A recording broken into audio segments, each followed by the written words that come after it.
On करना, ठीक है, गुड।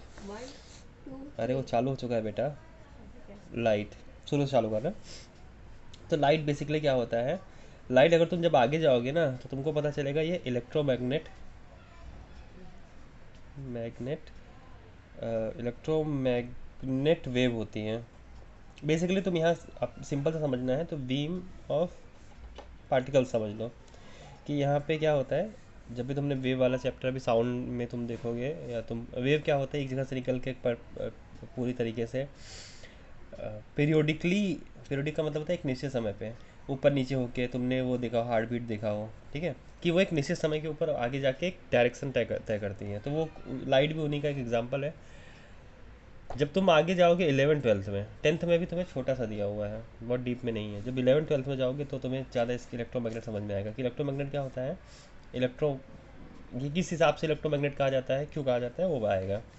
लाइट की जो दो तीन खास बातें हैं, पहला ये कि ये हमेशा सीधी रेखा में काम करेगा, स्ट्रेट लाइन। अब मुझे अच्छी स्पेलिंग में लिखना पड़ेगा, वो मेरे से होगा नहीं, ठीक है। क्यों, इसका एग्जांपल समझो कि अगर तुम्हारे घर में बल्ब जला हुआ है, ठीक है, उसकी लाइट आ रही है, तब तक आ रही है जब तक तुमने दरवाज़ा खोल के रखा हुआ है। जैसे ही दरवाज़ा बंद हो जाता है, क्या होता है, लाइट आना बंद हो जाती है, ठीक है। इसके अपोजिट जो साउंड होता है, साउंड या आवाज़ जो होती है वो ट्रैवल कर लेती है किसी भी डायरेक्शन में। भले एक आदमी यहाँ खड़ा है, 5 हडल के बाद, 6 हडल के बाद कोई आदमी वहाँ खड़ा है, तो भी वो उसकी आवाज़ को सुन सकता है। यही कारण है कि कहीं पटाखे फूटते हैं तो तुम्हें सुनाई देता है, कहीं कोई आवाज़, टीवी चल रही है, कोई चिल्ला रहा है, कोई झगड़ा कर रहा है, तुम्हें सुनाई देता है। पर कहीं कुछ आ रहा है, जब किसी घर के सामने से जाओगे, हो सकता है गाना बज रहा है, तुम्हें गाना सुनाई तो देगा पर दिखाई नहीं देगा। क्यों? क्योंकि दिखाई देने के लिए तुम्हें लाइट का जो है, तुम एकदम स्ट्रेट लाइन में तुम्हारे सीधे तक आनी चाहिए। अगर टीवी तुम्हारे सामने है तो तुम्हें दिखेगा, नहीं सामने है तो नहीं दिखेगा। अब चीज़ें आती है कि कोई भी चीज़ हमें दिखती कैसी है, दिखते कैसे है, विजिबल कैसी होती है। तो एक बहुत सिंपल सी चीज़ होती है कि जब किसी चीज़ पे एक लाइट का एक फिनोमिना है, एक पूरा प्रोसेस होता है जिसको बोलते हैं रिफ्लेक्शन, जिसको बोलते हैं परावर्तन हिंदी में, ठीक है। अब इसमें क्या होता है कि किसी भी ऑब्जेक्ट में लाइट आती है, उस पर गिरती है, वहाँ से रिटर्न हो जाती है।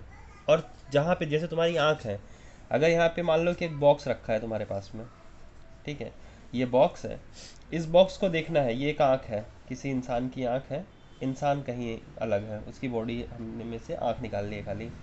अब इसकी आँख को ये ऑब्जेक्ट देखना है, ठीक है। जैसे कि कहानी मैंने बताई कि अकबर ने बीरबल से पूछा, फिर बीरबल ने उन्हें पूरा बताया कि किस तरीके से कौन सी चीज़ उजली होती है।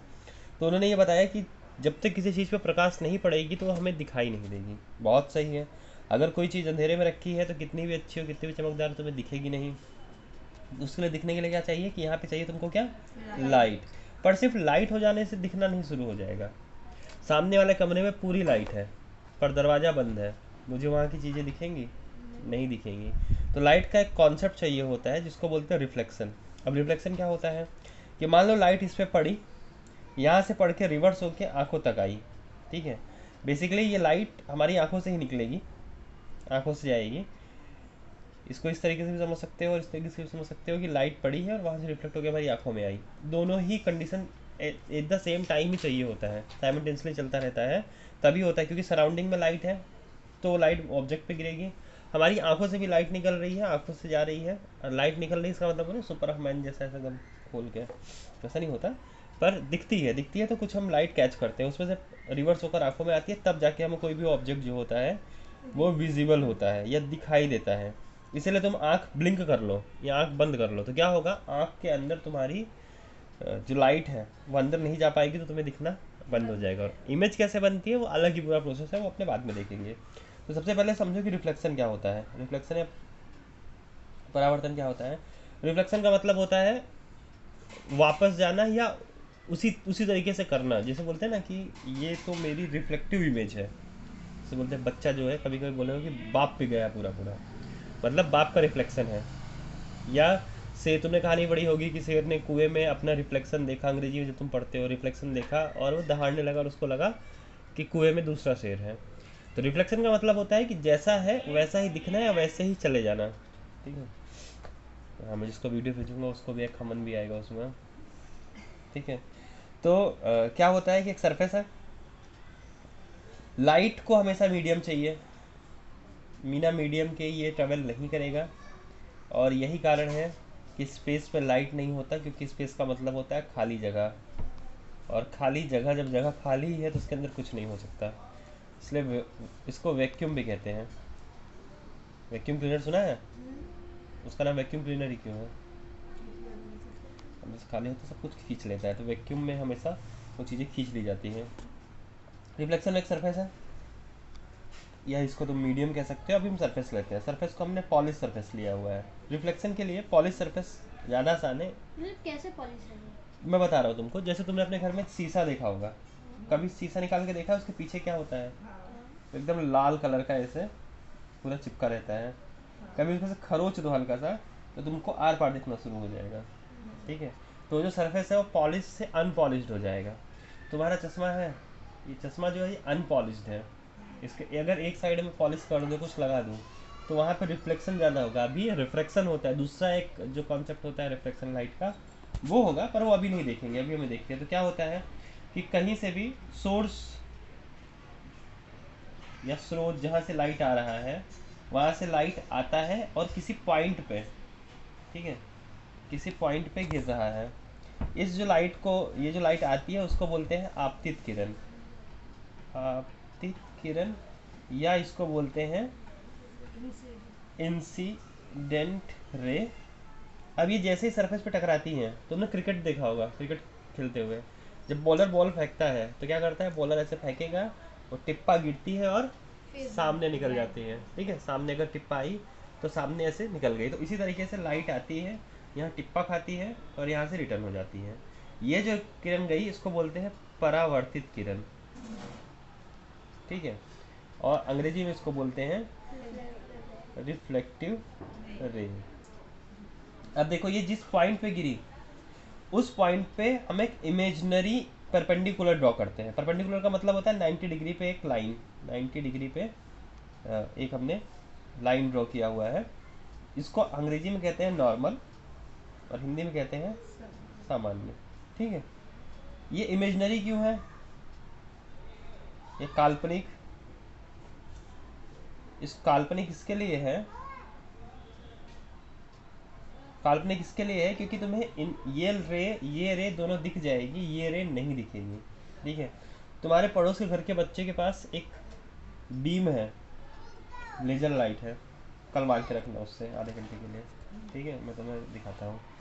अब इसका नियम आता है, ये हो गया रिफ्लेक्शन। ये पूरी प्रोसेस कि लाइट का एक जगह से आना, पॉइंट से टकराना और दूसरी दिशा में रिवर्स हो जाना, इसको बोलते हैं रिफ्लेक्शन। ठीक है, रिफ्लेक्शन दो चीज़ें हैं, रिफ्लेक्शन, रिफ्लेक्शन, एक अगला आएगा रिफ्रैक्शन। तो दोनों ही चीज़ों में तुम्हें समझना है।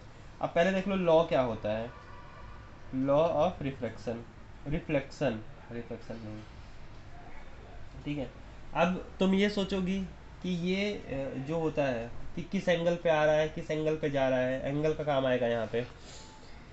ठीक है, एक सेकेंड क्या दिया हुआ है, incident ray, reflected, reflected ray दिया है, रिफ्लेक्टिव नहीं रिफ्लेक्टेड। ठीक है, नॉर्मल हो गया है, angle of incidence, angle of reflection, यही है ना तीन खाली एंगल ऑफ। देखो दो पॉइंट होते हैं, तुम्हारे 10th में भी है और 8th में भी है और 9th में नहीं है। ठीक है, दोनों पॉइंट मैं तुम्हें सिखाता हूँ, और इसका कल अपना प्रैक्टिकल वो उससे लेजर लाइट लेना तो प्रैक्टिकल करा दूंगा। पहला देखो कि ये जिस एंगल पे आएगा इसको बोलते हैं angle of incidence, angle of incidence, या हिंदी में बोलते हैं आपतित कोण। आपतित कोण, आपतित कोण का मतलब है कि कितने एंगल पे लाइट आ रही है। लाइट ऐसे आ रही है, तुम देखो कोई लाइट सीधे आएगी वो 90 पे है, तो इसका इमेज कहाँ बनेगा, यहाँ से आ रही है वो एक एंगल क्रिएट कर रही है, इतने पे आ रही है तो एंगल क्रिएट कर रही है। तो सबका एक एंगल, और एंगल कहाँ बनता है, जो सरफेस होता है।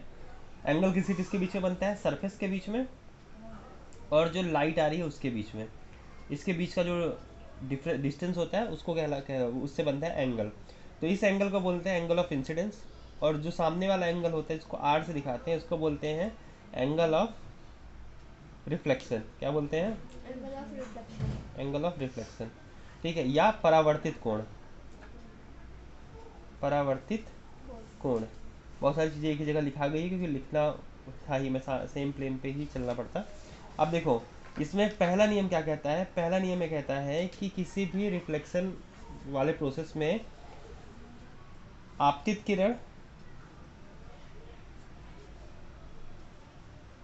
आपतित किरण, परावर्तित किरण, स्टोरेज फुल, और नॉर्मल या सामान्य एक ही प्लेन में होते हैं, एक ही सतह में होते हैं, ठीक है। मतलब तीनों देख लो, एक दो तीन, तीनों एक ही में। इसको अंग्रेजी में लिखेंगे कि reflective ray, reflective rays, incident, incident rays and normal lies in a same plane. तीनों एक ही जगह पे होते हैं। अब इसको समझने कैसे समझो कि ये अगर तुम्हारा सरफेस है तो पेन देख, तो ये तुम्हारी लाइट है, ठीक है, ये पॉइंट है, इधर आई और यहाँ से लौट गई, ठीक है। तीसरा पेन इस पे रखो। अब ये जो मेरे हाथ में ये पेंसिल है, ठीक है, ये जो पेंसिल है ये तुम्हारा इंसिडेंट रे हो गया, ठीक है। उसका दिशा भी देखो, इसलिए मैंने मुंह इस तरफ रखा हुआ है कि इंसिडेंट रे है। दूसरा ये रिफ्लेक्टिव रे है, मुंह बाहर की तरफ। और जो नॉर्मल है, अभी तीनों एक ही प्लेन में है। दूसरे प्लेन का मतलब होता है इसके नीचे पहुंचना, ठीक है। पर जब हमने पॉलिश लगा दिया है तो लाइट इसके नीचे नहीं जाएगी, तो तीनों एक ही प्लेन में, ये तीनों एक ही प्लेन में होते हैं, ठीक है। इसके बाद अगला देखो, अगला जो नियम है वो ये कहलाता है कि angle of incidence and angle of reflection are always equal. मतलब आपतित कोण और परावर्तित कोण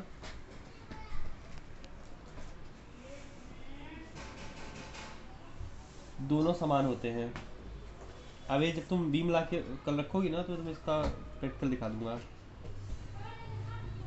अब यहाँ से समझो, इसी एग्जांपल से समझो कि अगर तुम्हारा ये इस एंगल पे आएगा तो लाइट तुम्हारी इस एंगल पे जाएगी, ठीक है। अगर तुम्हारा इस एंगल पे आएगा, और एंगल कहाँ बनता है? एंगल बनता है सरफेस और लाइट के बीच में, ठीक है। और ऐसे ही बनेगा सरफेस और इस लाइट के बीच में। अगर ये एंगल आता है, ठीक है, इतने पे, तो लाइट इतने पे जाएगी। जैसे जैसे एंगल कम होगा वैसे वैसे यहाँ का एंगल कम होगा। जैसे जैसे इसका एंगल बढ़ेगा, ठीक है, वैसे वैसे इसका एंगल बढ़ेगा। और ये चीज़ें तुम्हें समझनी हो तो बीम अभी अभी देख लेते हैं क्या दिक्कत है। तो ये हो गया दो नियम, ये दो नियम होते हैं आपतित और परावर्तित कोण के। ये जो नियम है ये तुम्हारे सिंपल से, कहाँ चले गए भैया? देखो पहला कि angle of incidence is always equal to the angle of reflection, इसे कहते हैं फर्स्ट लॉ ऑफ रिफ्लेक्शन। ये होता है फर्स्ट लॉ ऑफ रिफ्लेक्शन। और तीसरा, ये दूसरा होता है कि the incident ray, the normal and the point of incidence and the reflective rays lies in a same plane. तीनों ये जहाँ पे जिस पॉइंट पे गिरते हैं, इंसिडेंट रे, नॉर्मल और रिफ्लेक्टिव रे, तीनों एक ही प्लेन में होते हैं। दूसरे प्लेन में जाने का क्या मतलब होता है, वो मतलब मैं तुम्हें बताता हूँ जब अपने पढ़ेंगे रिफ्लेक्शन, ठीक है। अच्छा, अब इसके टाइप्स देखो रिफ्लेक्शन में। जैसे पहला है types of reflection, types of reflection, आप परावर्तन के प्रकार।